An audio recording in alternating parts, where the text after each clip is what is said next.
There's a whole lot of grit, a whole lot of energy from this session, and three men who have come from places where you maybe wouldn't expect it, and doing so much in automotive retail right now. So I want to first welcome, and we're going to start with Damon, and we're going to give each of you just a few minutes to give us the encouragement from your perspective, and maybe tell us a little bit about what your holidays might look like this year.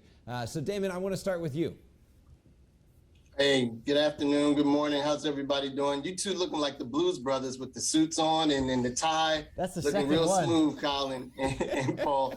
Again, Damon, Lester, thank you for the opportunity to be on here. And I think with this holidays, I think gratitude is one of the biggest things that I'm grateful of, having the opportunity to purchase in the store and helping people and helping others help each other to grow personally and professionally. That's one of the good things, but one of the things that I'm looking forward to this holiday and bringing into the new year as well. Awesome. Glenn, we'll go to you. What's up, guys? My gosh, dude, the set there is unbelievable. I see David Long over there, though. I see, and I'm like zoomed in. Wow. Like, I gotta back up, bro. I gotta back up real quick. I got the zoomed in version. I love the sweater. The sweater is on point, though, by the way. Thank you for the red. Thank you. And Can you guys even see that? I don't even know if you see it. Thank you, though. But no, you guys look good, man. Set looks good. Super excited. You know, there's a guy named Ross Dawson. I want you guys to all look him up. His name's Ross Dawson. Ross Dawson is the greatest futurist of our time, according to Warren Buffett and a lot of other people. And Ross Dawson said something recently that I just found incredibly profound. And Ross Dawson said, thank you, though. Oh, I heard somebody talking. Ross Dawson said, we are going to experience 2,000 years of evolution in the next 100 years. 2,000 years in the next 100. Technology, the way we're communicating, everything's moving so fast. So if you do the backwards math on that, that means we're going to experience 200 years of evolution in the next 10. That means 5 years from now, the way that we live, work, play, talk, communicate, all of that will look 100 years different than it does right now, 5 years from now, right? So think about where we were 100 years ago, 1920, when Ford was just releasing the Model T, right, to where we are today. That's the difference that we should expect and anticipate over the next 5 years. Wow. So everything's just moving so fast. So what that makes me think is, oh my gosh, if things are that accelerated, think about the opportunities we have. If we can move with the punches, if we can be agile, if we can look at things from a whole new perspective, through a whole different glass, we can get 100 years of opportunity packed into the next 5. And that's what has me excited. And so you're asking, what am I doing this holiday season? I'm prepping for rapid acceleration in 2022 and beyond. There we go. I love it. David, we're moving to you. No pressure. You got to follow that up. No pressure. But look, the tree is just brighter than bright. I love it. I'm waiting for Brian Kramer to fly in from left side of the screen dressed as Buddy the Elf and tackle that Christmas tree right now. He's not here today. I only joined for 2 reasons. One is because I love you two guys, and 2 is because I wanted to be a part of Glenn Lundy's birthday. So happy birthday, Glenn Lundy. Wow. We're not going to sing. What I'm really looking forward to, nothing like Glenn. I'm just looking forward to holding my grandson on Christmas morning. He's going to be here. He's 9 months old, and this will be his very first Christmas. He's going to be here from Florida. And, man, it's all about family for me right now. And that's where I am, and that's what I'm feeling really good about. That's awesome. That's awesome. Well, we titled this section Troublemaking with Grit. And so I think what we want to kind of talk about is the grit that all three of you have exerted in different ways within the industry. You know, Damon, coming from not being a dealer, being in NAMAD. David, working your way through doing things like buying centers when they didn't exist. Glenn, coming from as your story tells it, being in prison cells to being in the top of your game in the industry and continue. All right, Damon, we'll start with you. What is it? What do you see as and I love this industry because it is so full of grit. But what do you see as the way that, especially how Glenn was describing these next 5 years, as the way forward for dealers and dealer groups in moving forward with an element of grit and not just refinery, right? What does that look like for you? Oh, we just can't. We cannot be complacent in anything that we do. We gotta grind. We gotta grind and actually grind harder next year than we did this year. Because as we can see now, the world is changing, and the world is continuously changing, as Glenn just mentioned. And so we have to continuously reinvent ourselves and be prepared to grind away come January, come the next day, or the next day after that, so that we can live all of the promises that we all look forward to is being successful. We got more disruptors coming into our industry next year, and we need to be prepared to be able to attack and continue to present our business case forward, in which we need to do a better job of doing globally. Yeah.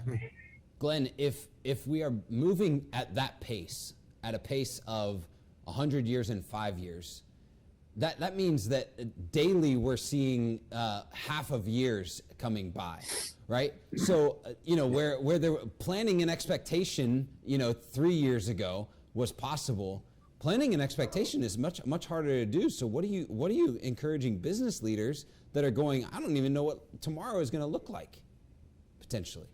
Yeah. So, they always say, you make hay while the sun shines, right? Or the best time to put on a roof is when the sun's shining outside, right? So right now in this industry, many of us have experienced record years, very profitable years, things like that, right? It's great season. So right now is the time to really identify areas of opportunity within your dealership. I believe there are 6 primary areas that every dealership should be looking at right now and figuring out exactly how they're going to not just reduce, but remove friction in those areas.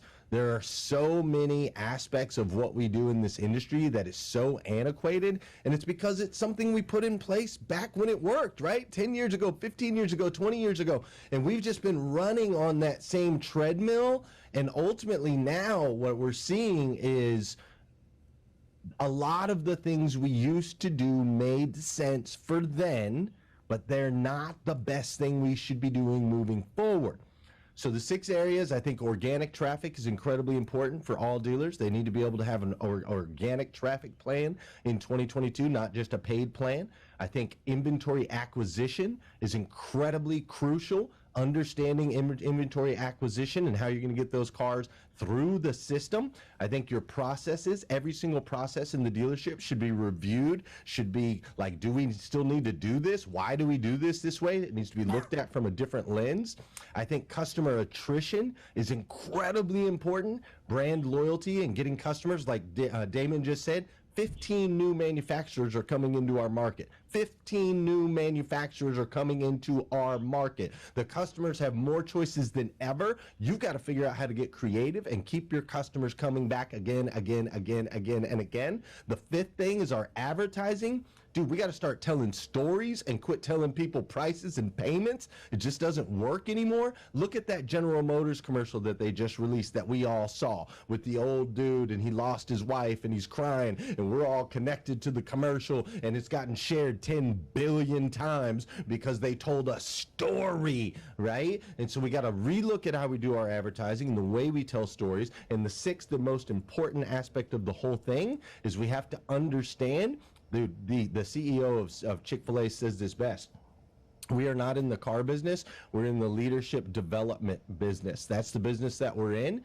And so we have to become better leaders in our organizations, and we have to understand that it's our role to create better leaders in our organization. And so I think those 6 areas are the most important in the dealerships. I think they should take them one at a time, dial them in while the sun's still shining, and then as things move around, you'll have a solid foundation and ecosystem so that you don't get knocked down. Oh, come on.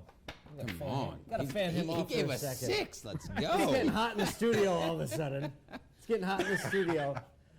Okay, so to that being said, I would love to hear from all of you, because this is troublemaking with grit, right? The world belongs to those people that have the grit and the fortitude to move forward. So David Long, I would love to hear, how would you define the grit necessary to get through 22 and win 2022? Give us some characteristics of grit.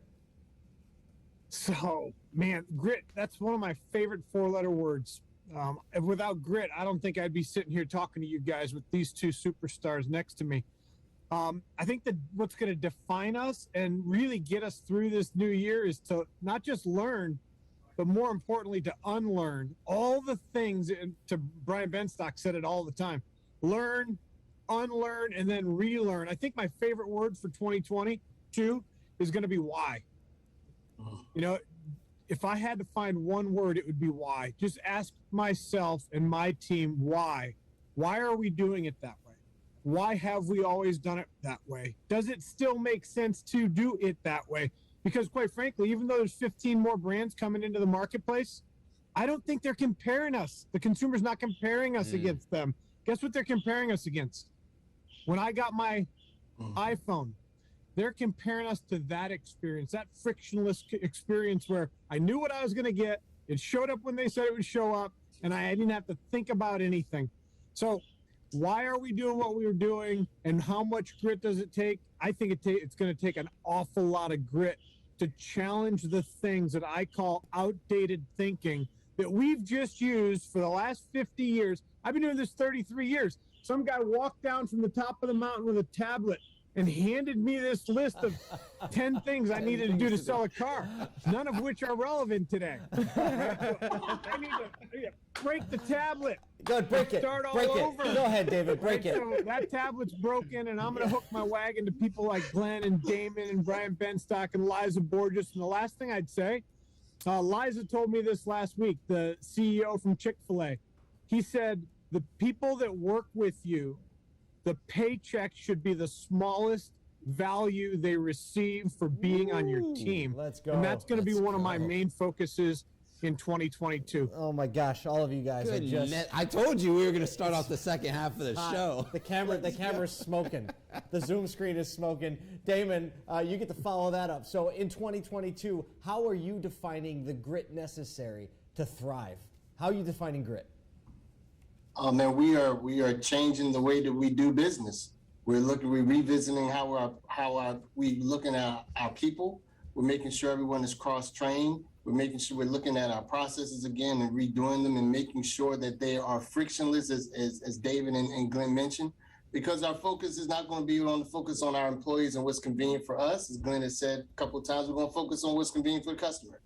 And what David and Glenn have mentioned, we got a lot of people coming in who rather outside entities who'd rather have this frictionless, I want what I want, when you're going to get it to me, we're willing to wait for it because we know what we're going to get when we want it. And so we want to make sure we have our version of that, and we're going to make sure we have define who we are and make it our way of doing business. And so that's what we're doing now and continue to do to next year.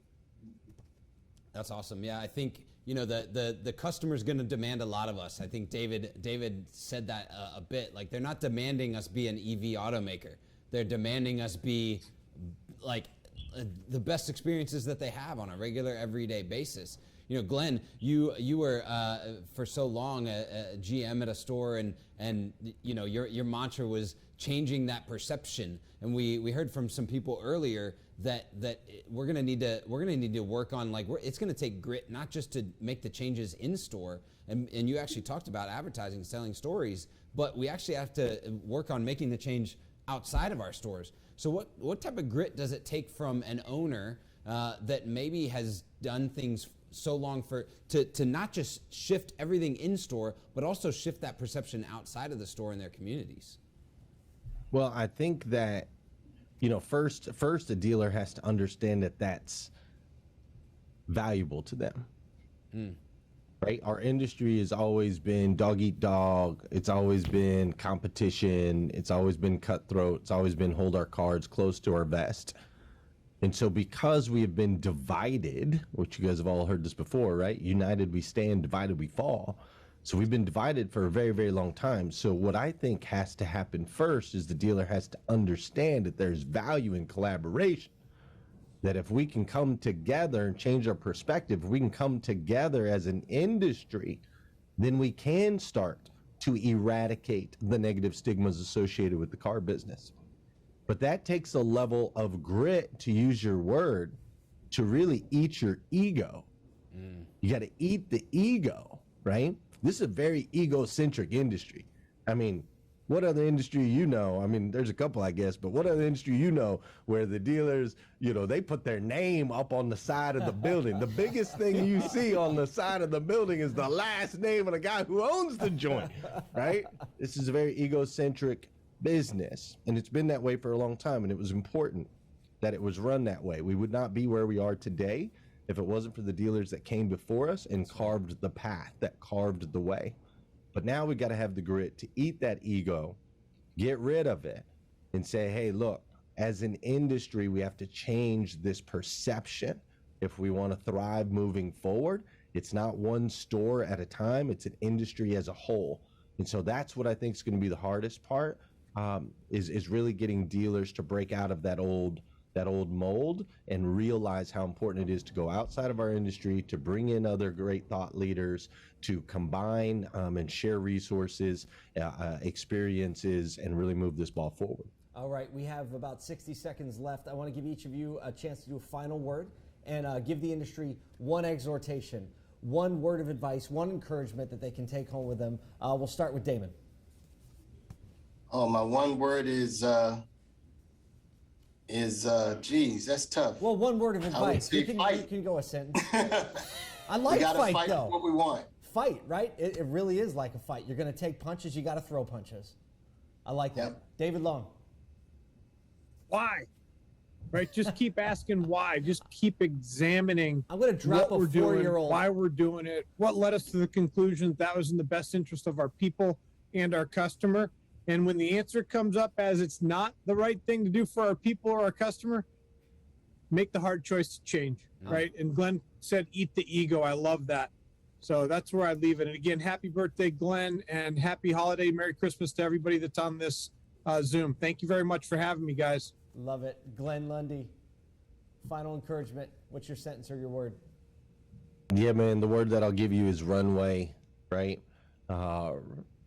In order to launch a plane, it takes a runway, and there has to be little lights built into that little runway, and we have to have the asphalt right, and we have to have enough space to be able to launch this plane that can carry hundreds and hundreds of people around the world, right? Our dealerships have been helicopter pads for the longest. It's where we just create enough space to take off, and that's what we do. Is everything's reactive and everything's short-term thinking. It's time for dealers to start thinking long-term. How can we build the runway so that we can continue to propel our dealerships up and take lots of people with us? Glenn Lundy, Damon Lester, David Long, gentlemen, thank you so much for sharing some time and your wisdom and your grit with us today. Our best to all of your families and your loved ones during the holiday season. Looking forward to making a lot more trouble with you in 2022. Absolutely. Thanks, gents.